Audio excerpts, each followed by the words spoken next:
vamos haciendo y con el apoyo de Ronald, ¿vale? Listo. Gracias, Debbie.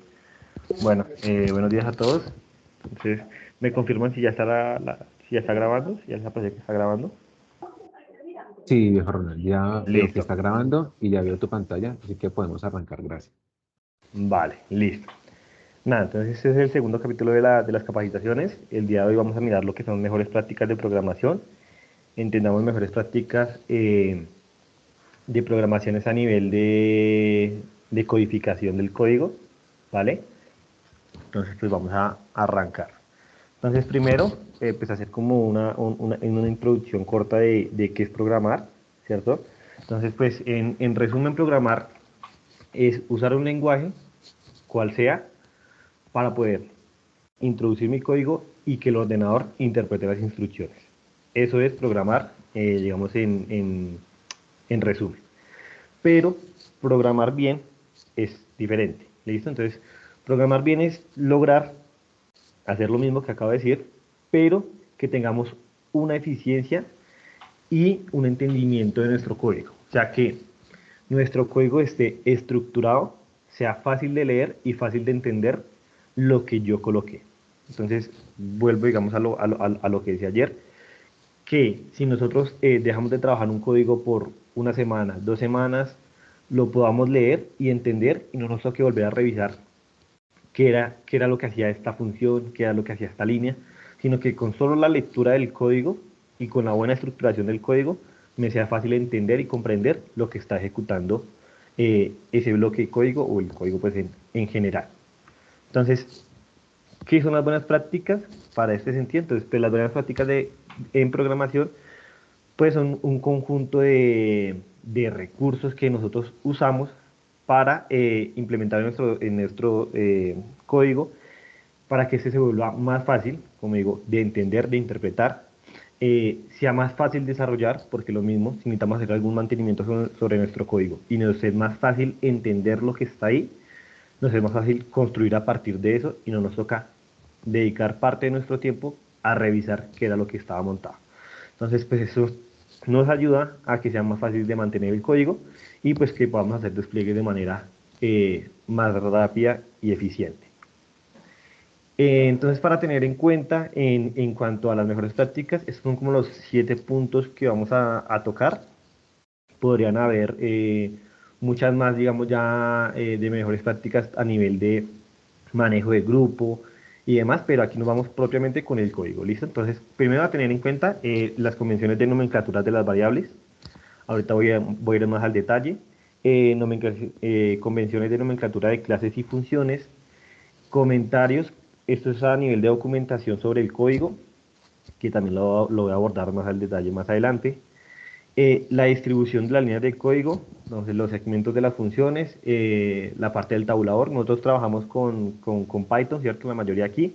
Entonces digamos que la parte del tabulador es propio del lenguaje, ¿cierto? No tenemos cierres ni corchetes, pero digamos en otros lenguajes como JavaScript, Java y demás, muchas veces no se usa el tabulador y pues nada, queda más difícil leer el código, pero eso igual también lo vemos más adelante. La portabilidad y ejecución del código, entonces que nuestro código pueda correr tanto en nuestro ordenador como en otra parte, ¿listo? La reutilización y escalabilidad del código va a que nos repliquemos códigos en diferentes partes de nuestro proyecto.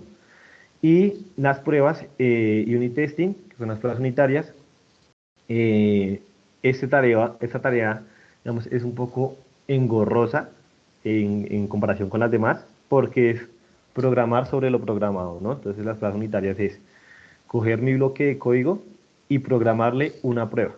O sea, que si mi función me recibe X y el retorno es la suma de esos dos, pues me toca programar la prueba para testear que eso en efecto esté sucediendo. Entonces, esta tarea se hace como programar 2 veces sobre mi código. Entonces, una prueba unitaria para eso es sencillo, pero si tengo un código más complejo, pues va a ser más demorada el tema de las pruebas unitarias. Esto es, considero yo que es el ideal a futuro. Digamos, también lo pongo de mi parte en cuanto a mis desarrollos. No todos tienen pruebas unitarias, muchas veces por el tiempo, pero sí sería bueno empezar a revisar este tema para empezar a implementar a futuro. Listo. Entonces aquí vamos a ir ya, digamos, al detalle de lo que es los 7 pasos que mencioné anteriormente. Entonces tenemos la parte de nombrar las variables. Entonces, el nombre de una variable tiene que ser capaz de describir la información que está guardando. ¿Ok? O sea, está mal escrito colocar una variable X y una variable Y dentro de una función, porque yo no sé ni qué es X ni qué es Y cuando leo el código. Yo tengo que saber que si en X estoy recibiendo el nombre del usuario, pues el correcto nombramiento de esa variable debería ser nombre de usuario. Se usan dos nomenclaturas, uno que es delimitado por guión bajo y otro que es el camel case, que es va la palabra y la segunda palabra va con mayúscula, ¿sí? Usuario nombre, nombre de usuario. Entonces, esta cadena de delimitado arranca, digamos, por la descripción y después por como, digamos, como el conjunto de donde viene el dato. Entonces, se va nombre, usuario. Sería apellido, usuario, correo, usuario. En este caso, se usa es de general al detalle. Entonces, va usuario, nombre, usuario, apellido, usuario, correo. Son como las dos convenciones, pero lo realmente importante aquí es que leyendo el nombre de la variable podamos entender qué datos estamos almacenando ahí. ¿Listo? Entonces, para clases y funciones ocurre lo mismo.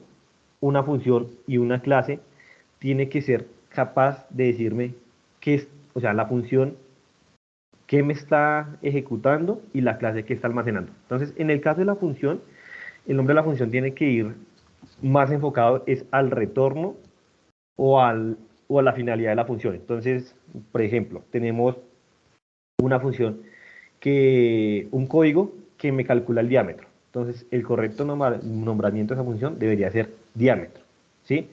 Y me recibe parámetros de entrada. Los parámetros de entrada también tienen que ser nombrados. Entonces, porque podemos caer en que tenemos una función que es diámetro, de parámetro me recibe A y B, ¿cierto? Y ya queda cerrado ahí. Pero yo tengo que, en esa misma declaración de argumentos que me recibe la función, colocar que es A y que es B, ¿ok? Entonces, no sé, que A es el radio, ¿listo? Entonces, a partir de ahí se ejecuta la función. Lo mismo la clase. Una clase debe tratar de albergar todo el detalle del objeto, ¿sí? Porque, digamos, podemos tener una clase, no sé, voy a irme con el ejemplo de usuarios, que es como el más general. Entonces, podemos tener una clase que sea usuario. Ahí podríamos entender que es toda la información del usuario, ¿cierto? Que podamos tener nombre, fecha de nacimiento, apellido, correo, permisos, perfil, demás. Pero, digamos que necesitamos no sé, para devolver en otra parte solo información delimitada del usuario. Entonces, podemos tener una clase usuario, datos básicos. Entonces, por datos básicos ya podemos ir, y por ahí irá el nombre, el apellido, el número de teléfono y el correo. De pronto no irá nada tema de perfiles, ni de permisos, ni de restricciones, ni demás. ¿Ok? Entonces, una clase siempre tiene que tratar como de ser clara de que es de todo lo que cobija. ¿Ok? Entonces, aquí en los comentarios, esta parte es muy importante que de pronto está visto que la manera de yo documentar mi código es llenar el código de comentarios y eso está mal, ¿sí? Porque igualmente sabemos que cuando se ejecuta un código, él va secuencialmente ejecutando y a pesar de que el comentario se lo salta, el código sí está iterando sobre esa línea y hasta final de línea. Él interpreta que, dependiendo del lenguaje, que un asterisco o que doble slash es un comentario, pero aún así está procesando esa parte. Entonces, uno no debe llenar un código de comentarios. El propio código debe estar documentado a partir del nombramiento de las variables, del nombramiento de las funciones, del nombramiento de las clases y de la organización del código. O sea, que yo leyendo mis funciones, mi código, sea capaz de interpretar lo que está ahí. Entonces, los comentarios solo se deben usar cuando no soy capaz de describir todo lo que está ocurriendo a partir del nombramiento de las variables y las funciones. Pero pues lo ideal es que sean comentarios cortos, ¿sí? Y que traten de ir, que no sea una oración larga, sino que ir más como con palabras puntuales, pero que se entienda lo que se quiere, ¿ok? Entonces, pues esta parte es importante. Entonces, cuando se habla de documentar el código, no se habla de ahora la línea 1, ¿qué es lo que hace? La línea 2, ¿qué es lo que hace? La línea 3, ¿qué es lo que hace? Porque, pues si una persona nos va a leer el código, pues se supone que es alguien que sabe programar. Entonces, sabe que si hay un for, es un ciclo, ¿no? Sabe que es un while, sabe que es un if, sabe que es un arreglo, sabe que es, mm, no sé, una función de filtrado, ¿sí? O sea, comprende la programación, entonces lo que él debe saber es qué dato está llegando y qué dato está devolviendo. Y eso lo logramos por medio del nombramiento de las funciones y el nombramiento de las variables. Aquí en la parte de distribución de código, entonces va más que toda la parte de la sangría y de los espacios en blanco. Entonces, para el tema de Python, pues la sangría es propia del lenguaje, si no, pues no podemos indicar hasta dónde cierra un if, hasta dónde cierra un for, ¿cierto? Hasta dónde cierra una función, es obligatorio. En otros lenguajes no lo es, tenemos la libertad de colocar el código como se quiera, eso se cierra por corchetes, pero pues para el caso de Python, lo importante es que visualmente pueda ver dónde inicia y finaliza una función y dónde inicia y finaliza una sentencia. Cuando tenemos todo unido, digamos también en la parte de la codificación, los espacios en blanco también hay suma, ¿sí? En cuanto a la iteración del código.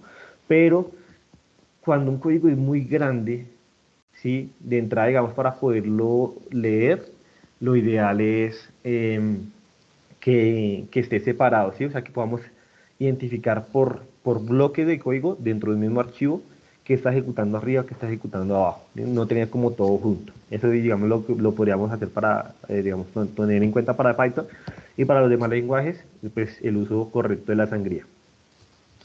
El tema de reutilización y escalabilidad, esta parte es muy importante porque muchas veces caemos o recaemos como programadores en que nos estamos trabajando en un código y caemos en cuenta en que esta parte yo ya la monté en algún lado, ¿sí? O este cálculo yo ya lo había hecho en otra parte. Entonces, muchas veces por el afán recaemos en que cogemos ese código, lo copiamos tal cual, nos lo llevamos a nuestra nueva, digamos, a nuestro nuevo recurso, le modificamos una, dos, tres cositas de acuerdo al nuevo caso y ejecutamos. Pero si vamos al detalle, es el mismo bloque de código y puede que esté dentro del mismo proyecto. Entonces, el problema ahí es que nosotros tenemos que ser capaces de identificar qué funciones, qué clases son globales y se ejecutan más de una vez en nuestro código. ¿Para qué? Para crear funciones globales, clases globales y que las conectemos en esos diferentes puntos, pero que no hagamos, volvamos a escribir ese bloque de código en otro archivo, en otra parte del mismo código, porque ahí estamos recurriendo a una mala práctica, ¿ok? O sea, doblar código está mal hecho. Lo que tenemos que hacer es capaz de identificar qué parte es global, o sea, qué parte de código estoy usando en varias partes de mi aplicación. Lo que hago es convierto en una función global, la llamo de los diferentes puntos, hago la ejecución y si cambia dos o tres cositas, eso lo puedo manejar por medio de variables. Entonces, si el consumo da de una parte y me cambia dos o tres cositas, entonces si me llega uno, ejecúteselo de código de la siguiente manera. Si me llega dos, ejecútelo de otra forma. Pero tratar de llevar eso como una regla general. ¿Okay? O sea, el tema de la programación, o sea, el que más sabe programar no es el que más líneas de código coloca. ¿Listo? Este es un mensaje importante. O sea, el más duro en programar no es el que más líneas de código coloca en un código, sino el que menos líneas de código necesita para lograr el mismo objetivo. ¿Sí? Muchas veces una implementación pues requiere mucho código, nada que hacer, pero lo ideal siempre es llevar nuestro código a, o sea, sintetizar nuestro código, llevarlo a lo más corto que podamos, porque de la misma forma va a ser más fácil leerlo, va a ser más fácil entenderlo, ejecutar cambios sobre el código. Entonces, esta parte es importante. Entonces, la reutilización va de la mano con el tema de la escalabilidad. ¿Listo? Y es lo que siempre buscamos en un código, es que sea escalable. El tema de ejecución de código. Entonces, muchas veces pasa de que no, tienen su código local y no sé, lo comparten con un compañero, lo ejecutan de otro ordenador, intentan hacer unas pruebas y no corre, no funciona. Solo corre en un ordenador o solo corre en cierta parte. Entonces, un código siempre que tiene que ser capaz de ejecutarse en cualquier parte, ¿sí? Pues salvo que tengamos, digamos, una restricción por firewall y demás, eso es otro tema, pero lo ideal es que nosotros todo el tema de conexiones y de configuraciones las tengamos en una parte específica. Entonces, con lo que veíamos ayer, en cuanto a la estructuración del código eh, eh, por árbol, ¿cierto? Que fue lo que vimos ayer, el tema de capas de cebolla, ¿cierto? La arquitectura. Lo ideal es tener todo el tema de configuración en un archivo, en una parte, por medio de variables globales o de funciones globales, porque si yo me cambio de ordenador y resulta que es que no, yo para ejecutarlo del computador de Edwin necesito ingresar con el usuario de Edwin, ¿sí? Para conectar, y él tiene una llave diferente. Entonces, si yo tengo eso por una variable en cada función y tengo, no sé, 20 funciones, ahora me toca ponerme a buscar dónde es que tengo que cambiar, dónde es que iba esto, corra, no, no me funciona, vuelva a verificar dónde es que falta, corra, no, no me funciona. Entonces, si lo tenemos en una variable global, en un archivo propio, ¿cierto? Desglosado, separado, sé dónde buscarlo y solo tengo que cambiar en una parte. Al cambiar en esa parte, ya me modifica todo el código y el código se me va a poder ejecutar en cualquier ordenador, en cualquier parte. Entonces, esto es lo que siempre tenemos que buscar, que nuestro código no funcione solo en nuestro ordenador, porque pues eso no sirve, ¿sí? Porque lo pasamos y, no, eso sí me funciona, me funcionaba a mí, a usted no le funciona, no sé por qué. No, el programador es el responsable de que su código se ejecute bien en su propio ordenador o en su propio computador, tanto en el servidor como en otro ordenador, ¿vale? Cuando hay restricciones de firewall, pues también se tiene que identificar, ¿listo? Pero esto es importante tenerlo en cuenta. Aquí en el detalle no cobijo la parte de unit testing porque esa es más compleja y digamos no es el objetivo de esta reunión, pero ahí como para dejar el mensaje de las pruebas unitarias, un código siempre debería tener lo que es la ejecución del linter, que ese es lo que hace, verifica es que no hayan códigos duplicados, y otra cosa es las pruebas unitarias. Por norma general, casi que en todo lado se aplica que un código o un proyecto general debe tener el 80% de su código eh, cobijado con pruebas unitarias.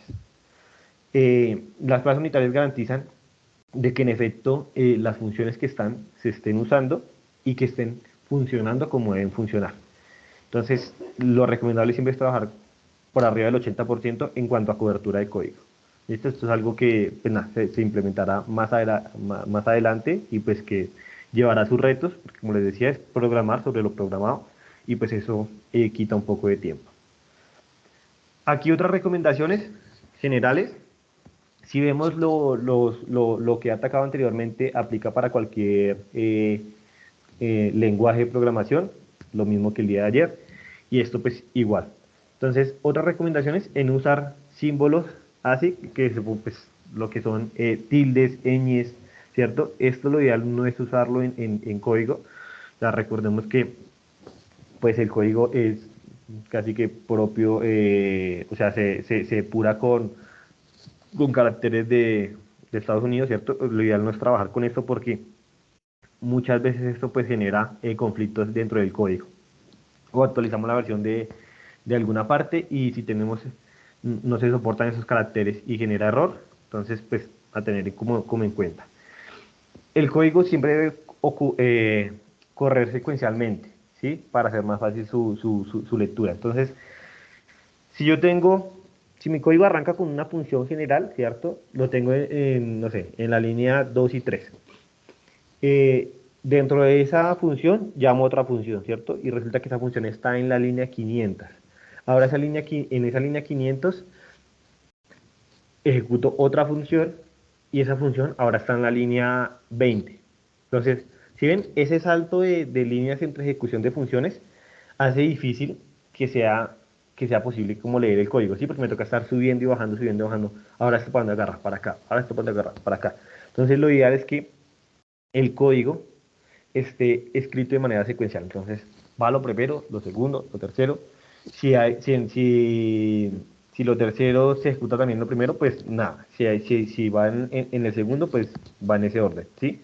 Pero lo ideal es que siempre esté organizado de manera secuencial, o sea, que sea fácil para la persona que lee el código, tanto para nosotros que necesitamos revisar algo, que sea fácil entender cómo va la ejecución o el alineado entre las funciones. ¿Listo? Esta parte es muy importante, que es diagramar antes de programar.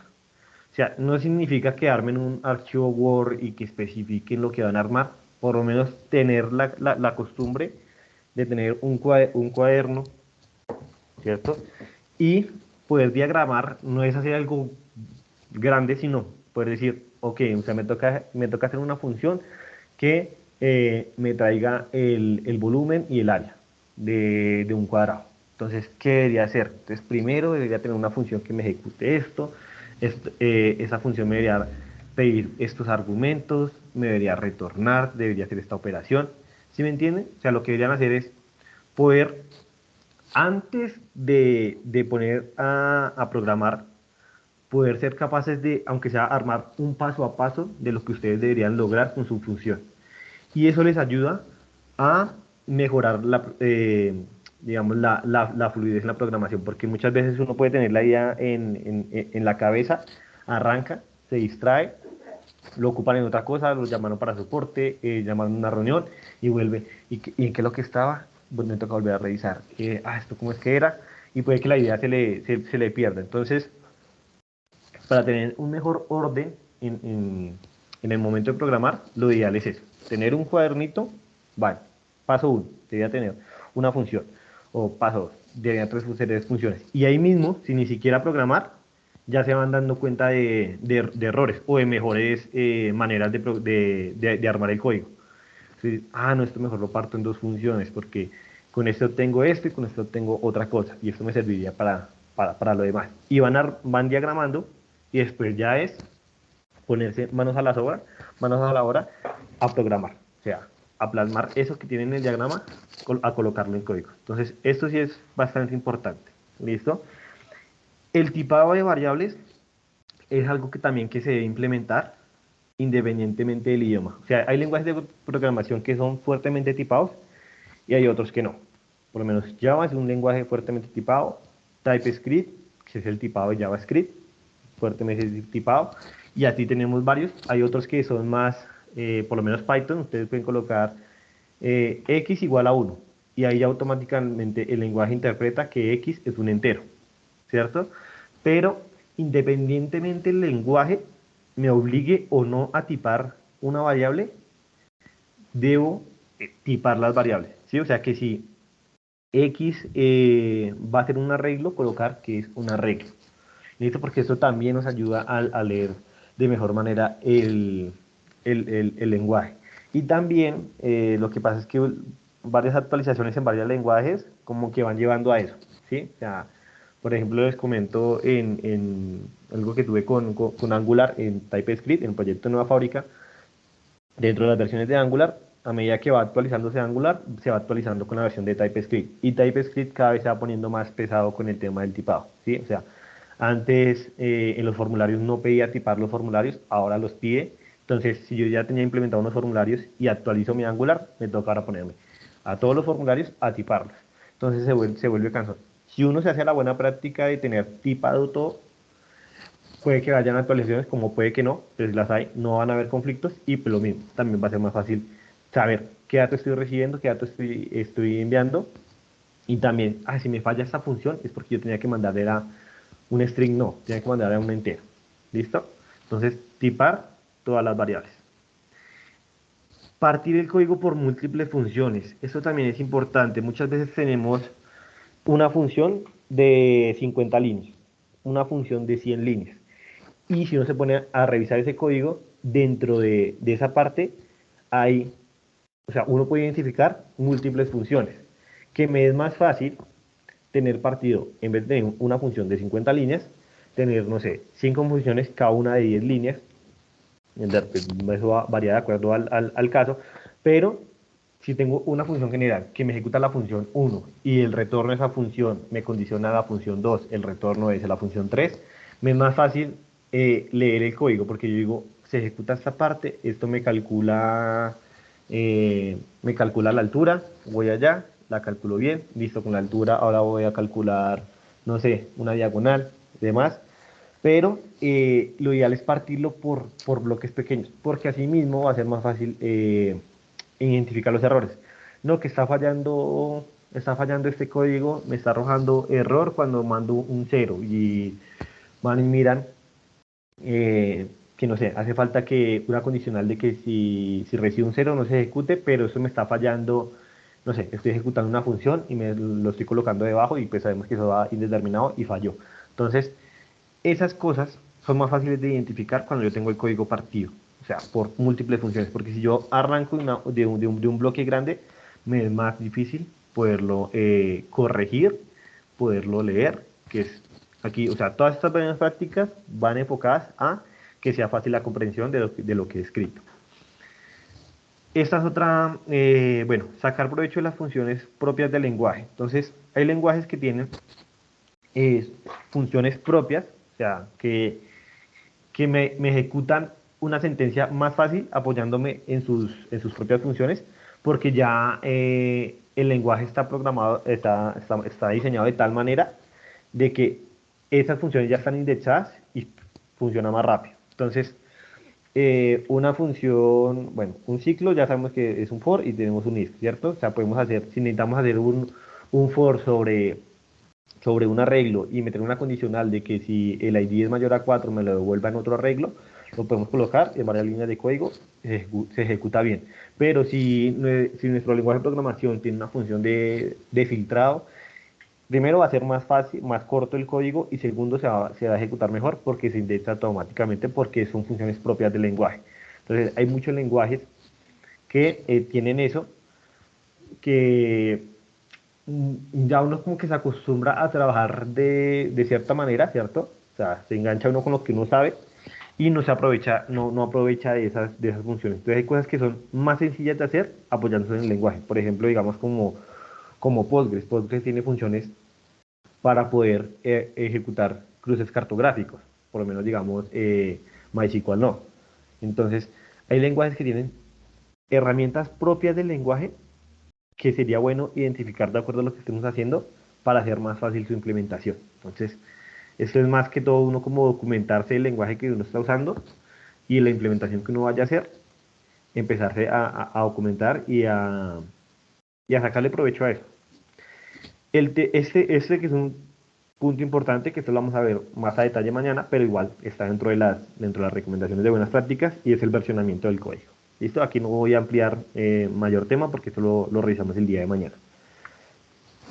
Aquí voy a ir con unos ejemplos de implementación de las buenas prácticas para que veamos, eh, digamos, cómo podríamos tener nuestro código y cómo debería ser. Entonces, por ejemplo, esta primera parte, entonces tenemos el cálculo del volumen, ¿cierto? Entonces tenemos aquí que A es igual a 10, acá tenemos un comentario que esto es altura, tenemos B igual a 3.5, es que está la base, y el volumen pues es el cálculo de los dos, ¿cierto? Eso es lo que tenemos aquí. La correcta manera de ejecutar este código sería así, altura igual a 10, si ven ahí me estoy quitando un comentario y está quedando claro que esta variable está almacenando la altura. Acá tenemos lo mismo, base, nos quitamos el comentario y el volumen es altura por base. Entonces si ven, aquí me queda más fácil leer esto que esto, porque acá digamos tenemos una persona que pues bien o mal nos colocó un comentario y entendemos, ¿no? Pero si acá nos quitan esto y no nos colocan el volumen, sino el resultado es A por B, puede ser una multiplicación cualquiera, pero no vamos a entender. En cambio, si ya por defecto nombramos las variables como son, va a ser más fácil entender lo que se está calculando y lo que se está almacenando. ¿Listo? Esto a nivel de variables general. Podemos tener lo mismo con una función. Entonces tenemos acá una función que me recibe AB, ¿cierto? Que esto, según el comentario, nos dice que es el volumen. que z es igual a a por b y nos retorna z. Imprimimos la función y pues eso nos dará el resultado, ¿cierto? Si vemos acá, lo mismo, si nos quitan el volumen, aquí quedamos perdidos. Acá cualquiera puede decir, pues nada, pues estamos una multiplicación, no sé, cualquiera, está mirando, no sé, eh, eh, no sé cuántas personas necesitamos si, si tenemos, no sé, qué tantas sillas necesitamos si tenemos tantas personas. No sé, ahí podemos tener algo así. Pero bueno, acá no sabríamos qué es. Una buena manera de llevar esto a la buena práctica es la función que me va a retornar el volumen. Entonces, ese va a ser el nombre de la función. ¿Qué me va a recibir? Altura y base. ¿En qué lo voy a recibir? En un entero. ¿Sí? O sea, van a ser dos enteros. ¿Qué me va a retornar? La multiplicación entre ambos. ¿Sí? Y aquí imprimo el volumen que me recibe altura y base. Este comentario que está acá, lo que yo les decía anteriormente, hay comentarios que es importante colocarlos cuando no puedo colocar esa información en una función. Entonces acá yo no puedo colocar, me queda más difícil colocar este comentario dentro del nombre de la función sin que el nombre sea pues, bastante grande. Entonces acá este comentario da lugar porque lo que digo es que la altura y base en el mismo sistema de unidades. ¿Por qué? Porque si me mandan la altura en pies y la base en centímetros, pues el resultado no va a ser correcto en cuanto al cálculo del volumen. ¿Sí? O sea, esto es importante, pero pues esto lo coloco fuera del código porque se hace necesario, porque no es claro acá. ¿Sí? O sea, no es claro, Ronald, me queda difícil la clave. Sí, dime. esa no es la ecuación, pero para el área, no para el volumen. Ah, sí, sí, sí, perdón. Sí, no, base por altura. No, base por altura es volumen. Área es, área es lado por lado. Para un... Ah, no, el volumen es al cuadrado. Sí, tienes razón. Al cubo, perdón. Tienes razón. Sí, el volumen es al cubo. Ese sería el área. Tienes toda la razón. Ahí coloqué mal el ejemplo. Pero, listo. Sí, sería base por altura por profundidad. Sería el volumen. Pero, bueno, aquí es importante como colocar los comentarios que den al lugar. ¿Listo? Para la interpretación del código. Acá otro ejemplo que esto va lo mismo en cuanto al nombramiento de variables y al nombramiento de funciones y al uso apropiado de las funciones propias del lenguaje. Entonces tenemos aquí, por ejemplo, esta parte, tenemos un arreglo, ¿cierto? De números y tenemos acá una iteración en la que a cada uno le sumamos 3, ¿cierto? Entonces, eso está bien escrito, o sea, no es que esté mal escrito, entonces aquí con el nombramiento, aquí no es claro qué es lo que almacena, ¿cierto? Pero aquí eso está bien, no hay nada de malo con eso, pero apoyándonos en el lenguaje podríamos usar esta función de mapeo que hace lo mismo que un for, sino que nos queda más fácil agregar esta sentencia dentro de esta función de mapeo y realmente el mapeo va a ser más eficiente que un for simple. ¿Listo? Entonces, nada, aquí nombramos n números, que es lo que se almacena aquí. Hacemos lo mismo. Hacemos el mapeo a este arreglo y a cada uno le sumamos 3. ¿Está ejecutando? ¿El resultado es el mismo? Sí. ¿Listo? Cambiamos el nombramiento de la variable y nos apoyamos en una función propia del lenguaje. Entonces, por ejemplo, aquí, seleccionar los números positivos, es lo que nos pide. Entonces, tenemos n, donde vamos a tener los números, tenemos p, donde vamos a almacenar los positivos, tenemos un ciclo for, ¿cierto? Que iteramos que para cada p, si, uy, acá es n, perdón. Bueno, acá sería para cada n, vamos colocando una condicional, si es mayor a 4, lo vamos agregando a p. ¿Listo? Pero entonces se entiende lo que quiere hacer esto. Acá es iterar sobre n. Entonces, si vemos, acá tenemos 1, 2, 3, 4, 5 líneas de código, ¿cierto? Y aquí tenemos nomás 2 líneas de código. Y esta función de filtrado hace lo mismo que un for if, ¿sí? Hace lo mismo que esta. Entonces, esta es una función propia de Python. Entonces, coge itera la parte de los números, acá no va la tilde, va x, o sea, para x mayor a 4, hace el filtrado. Y ya vamos a tener aquí en esta variable, estos positivos, vamos a tener los números que cumplan con esa condición, que pues en este caso sería nomás el 7, ¿no? Entonces, si vemos, nos aprovechamos lo que es una función propia del lenguaje y recortamos líneas de código, que lo que les decía es, o sea, si me traen este código y este código, pues aquí entra pues el problema sería el nombramiento, pero acá yo diría, pues no, pues, o sea, se está ejecutando bien, está bien separado, está la sangría correcta y demás, pero si tenemos la forma de hacer ese mismo código en dos líneas de código, pues es mucho mejor esta parte de acá. ¿Listo? Entonces, como para tener en cuenta, ahí voy a lo mismo, que la persona que más sabe programar no es la que más líneas de código coloca, sino la que es capaz de ejecutar lo mismo en líneas de código más cortas, ¿vale? Que es lo que queremos aquí.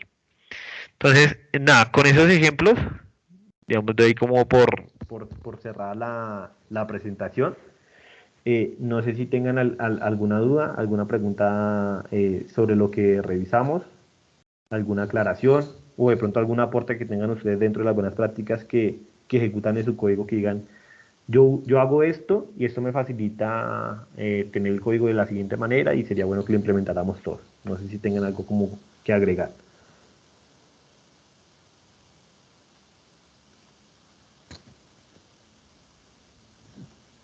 O estamos claros en todo. Por mi parte quedó claro, Ronald. Listo. Listo. Entonces, nada, el jueves nosotros tenemos el tema de talleres. Lo ideal no es colocar 5, 6 puntos, no, sino vamos a colocar un bloque de código donde vamos a tener todo en un archivo, ¿cierto? Para partirlo por árbol de objetos, ¿cierto? Hacer la arquitectura y vamos a tener así, funciones mal nombradas, comentarios al azar, variables mal nombradas, variables sin el tipado, eh, funciones que se podrían partir dentro de una misma función. Entonces, todo eso, lo ideal es que lo hagamos entre todos y podamos ver cómo vamos a optimizar el código, qué es lo que queremos hacer con el código que tiene cada uno de ustedes. ¿Listo? Que después coger el código de ustedes y organizarlo de la mejor manera y ya después mandarlo al repositorio, que es lo que vamos a ver el día de mañana. ¿Listo? El día de mañana vamos a ver lo que es el tema de versionamiento de código. Y mañana, si se hace necesario, un ejercicio práctico ahí mismo para que el jueves podamos hacerlo en vivo sobre el proyecto. Ah, bueno, también para dejarles el mensaje, lo ideal es que el jueves yo voy a estar allá con ustedes, entonces ya David nos colaboró con la separación de la sala cero, si no estoy mal, me corriges, Edwin, pero lo ideal es que el taller sí lo hagamos de manera presencial, ¿listo? Así es como vamos a trabajar, entonces pues, yo estaré allá en México y haremos el ejercicio de manera presencial y pues va a ser más fácil resolver de pronto cualquier duda que surja. ¿Listo? Y el viernes haremos una evaluación que será otro ejercicio diferente al del jueves, pero basado en lo mismo. Nada, lo que nos decía ayer Edwin, ¿no? O sea, no es para rajarlo, sino es como para poder ver que nos haya quedado la información a todos en nuestra cabeza y pues que si tenemos alguito por cerrar, pues nada, vamos a la fuente de información que es, nada, revísate esto en la diapositiva tal, revísate el ejercicio del taller y ya con eso nos queda más claro. ¿Listo? Entonces, pues de mi parte no es más, agradecerles ahí por el espacio y por la atención, pero pues ya, ese sería como el taller de hoy, ¿listo? O bueno, la capacitación del día de hoy. Voy a detener la grabación como para que no sé si vamos a aportar algo más o detenemos la grabación. Listo, voy a detener.